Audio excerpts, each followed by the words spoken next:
자, 2대 보겠습니다. 자, 대표적인 입사제, 지역 우수인재, 미래인재가 있습니다. 자, 미래인재 인원이 좀 감소됐고, 나머지 일반 전형 증가됐고요. 학원 능력 우수자, 2차에 있는 거죠. 자, 학생부 전형입니다. 감소됐고. 자, 논술. 자, 수능 이후에 실시합니다. 이거 올해 큰 변화입니다. 1차에서 있었어요. 수시 1차로 있던 논술이 2차로 넘어왔습니다. 고민 많이 했겠죠. 매번 연세대조차도 고민합니다. 2차로 갈까 말까 고민합니다. 자, 근데 왜 2대가 2차로 갑니다. 자, 상위권 중에서 만약 고민했던 문제 중에 하나가 학생들이 수시 1차에서 전력 투구를 하게 되면 수능 공부를 좀 못합니다. 할 수 있는 틈이 없어요. 자, 상위권 중에서 남자 같은 경우 연대 하나 지원할래. 수시 1차에서 수능 전에 지원하게 되면 그 대학 학생이 된 거는 착각을 해요.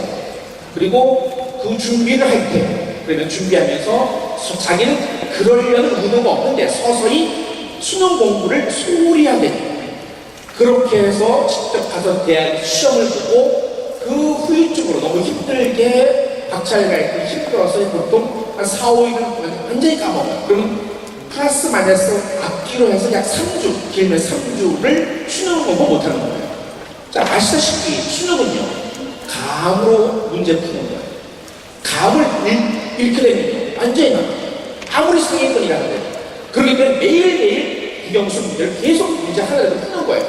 지문 하나라도 푸는 거고요. 문제 몇 문제 푸는 거고, 몇 문제를 푸는 거죠. 자, 그런데 그게 2대, 만약에 여학생 같은 2대가 하나 더 있는 거예요. 이제 고민스럽죠. 2대야. 자, 이럴 때 문제가, 논술 전형이 전반적으로 문제가 뭐냐면 2차에 많이 몰려있어요. 수능 2차에 많이 몰려있어요. 1차에 있는 대학이 10개가 안 돼요. 그런데 왜 1차에 적혀 있냐면 1차에 남아있는 대학들이 보통 중위권 대학들이에요. 그러니까 6회 지원 때문에 가장 타격을 입는 거는 상위권이 아니라 중위권이에요. 어떤 전형이든 간에 특히 논술은요, 가장 큰 타격을 입는 건 중위권 학생입니다. 왜? 논술 전형에서 연대 빼고는요, 나머지가 전부 다 중위권 대학입니다. 그러면 중위권 학생 입장에서 게다가 항공대라든지 인하대 같은 게 대학은 수능 최저가 없기 때문에 애들 솔깃해요. 안 덮을 수 없잖아요. 그렇게 해서 하나, 2개가 아니라 3개, 4개까지 수시 1차 수능 전에 시험 보다가 완전히 붙으면 좋은데 못 붙어서 망하고 재수를 하게 되는 케이스가 참 많습니다. 자, 정말 조심해야 되고요. 자, 여튼간에 수시 2회 실시되는 것이 큰 변화가 될 수 있겠습니다. 자, 그 다음에 스크랜튼 학부가 면접보다가 올해 논술로 돌아섰습니다. 스크랜튼 학부가 자유종합학부가 돌아섰고요. 논술 비중이 증가했고 전반적으로 봤을 때 이렇게 증가된 학교입니다. 자, 과거에 있던 이제 지역 우수 인재가 부활했어요. 지역 우수 인재가 부활해서 자, 학교장 추천을 받습니다. 학교 추천인데 재수생까지 해서 6명이에요. 재수생까지 해서 6명. 학교들마다 추천을 해야 될 학생들이 있어요. 서울대 UC에서 고대라든지 그 다음에 아까 얘기한 시립대라든지 다 있어요. 그 기준을 학교들만 만들고 방학 전에 이미 아니면 7월 말쯤에 이미 다 정해줘야 돼요. 자, 나름대로 기류가 정해질 텐데, 자, 2대 지역 우수인재는 6명까지 추천입니다. 최저가 없고요. 자, 그 다음에 4번은요, 학원 능력 우수자는 말 그대로 학생부 100% 전형입니다. 줄곧 꾸준하게 유지하고 있습니다. 자, 중앙대 보겠습니다. 자, 다빈치 인재 가장 대표적인 입학사정관 전형인데 인원이 69명 감소됩니다. 그 다음에 학교생활 우수자는 요거는 입학사정관 전형인데 신설됐습니다. 자, 학생부 중심 전형으로 입학사정관제가 도입된 게 같이 입학사정관 개념이 도입된 게 서울대가 그렇고요, 연대가 그렇죠, 고대가 그렇죠, 서강대가 그렇죠, 성대가 그래요, 한대가 그래요, 그리고 중대가 그래요. 그 다음에 경희대도 그래요. 그러니까 학생부 중심 전형이 입사제 개념이 도입돼서 진행되기 시작하는 게 점점점 밑으로 내려간다는 뜻이에요. 자, 학교생활 우수자가 자, 이렇게 신설돼서 그렇게 260만이 뽑게 되고요. 수학능력 우수자, 이것도 신설입니다. 이것도 신설입니다. 서강대 서류 전형을 못 뜬 거예요. 서강대 서류전을 못 배웠는데 서강대가 약간 달라요. 서강대 서류를 수능 위에 접수하지만 이거는 서류를 미리 접수해요. 그 차이는 있어요. 자, 우수 학생은 미리 선점하는 방법이라고 볼 수 있겠고요. 그 다음에 자 2번 보시면 학교생활 우수자입니다. 수능철에 걸지 않고 우선 50, 일반 50 선발로 입학사정만 되냐고 선발한다는 것. 자, 그런데 교과 배기예요. 아까 말씀드린 학생부 중심 전형 중에서 교과 배기인데는 한양대학교가 하나 있었어요. 한양대학교가 1.23대를 1단계 점수를 유지했던 것처럼 여기도 그럴 가능성이 큽니다. 다만 학생들이 6회 지원을 한다고 할 때 과연 중대까지 우수 자원이 같이 그 자원이 같이 내려올 것인가. 자, 서울은 애들은 쉽게 여기까지 안 갈지 몰라도 지방 애들이라든지 중소도시 애들은 충분히 중대까지 달라붙을 수 있어요. 자, 그러니까 여기는 지금 학교생 우수자 1단계 교과 배기이기 때문에 상당히 우수한 자원이 1단계를 통과할 것이다 라고 전망할 수 있다는 뜻입니다. 자, 논술 전형을 보겠습니다. 자, 우선 선발 경쟁률, 실질 경쟁률이죠. 자, 실질 경쟁률이 인문계 14대 자명 기준입니다. 그 다음에 자연계 3대1인데 이거는요 상위권 대학들 거의 다 비슷해요. 상위권 대학들이 보통 7, 8대에서 10대 약간 넘든지 그 다음에 자연계는 3대1에서 5대1 사이 왔다 갔다 하든지 평균이. 그러니까 어떤 모집단이 비인기 모집단은 미달도 있는 거예요.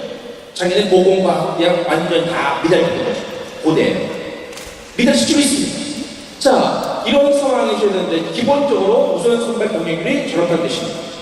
물론 일반 선발 경쟁률이 높은 건 아시죠? 자, 100명 모집을 하는데 70%를 우선 선발로 뽑았어요. 그러면 100명 중에 70명 뽑고 30명 가지고 남은 애들 새카맣게 던져요. 그럼 실질 경쟁률이 어떻게 돼요? 90대 1, 100대 1입니다. 그러니까 일반 선발로 대학 보내는 쉬운 게 아니라는 뜻이에요. 굉장히 어려운 뜻입니다. 그러니까 일반 선발로 대학 보낼 때는 논술에서 신적인 존재, 논술의 신이라고. 자, 논술 합격자의 평균이 보통 3에 3.3등급까지 평균이 그렇다는 뜻입니다. 자, 35%가 4등급 이하예요. 놀랄 만한 수치입니다. 자, 이런 어떤 논술이, 이런 어떤 여러 가지 예측 못한 그런 어떤 변화들이 좀 있다는 것을 알고 계시기 바라고요. 중요한 건 작년에 이어서 올해도 서울대처럼 수시만 선발하는 전형이 12개가 있습니다. 인문 7개, 자연 5개. 12개 전형은 수시에서만 선발합니다. 자, 경희대 보겠습니다. 학교생활 출시자 입사제, 자, 그 다음에 네오르네상스 입학사정관 전형이죠. 그 다음에 글로벌 과학 인재가 신설됐습니다. 과학 국정부라든지 자사고라든지 그런 걸 배려해서 만든 겁니다. 자, 교과 우수자.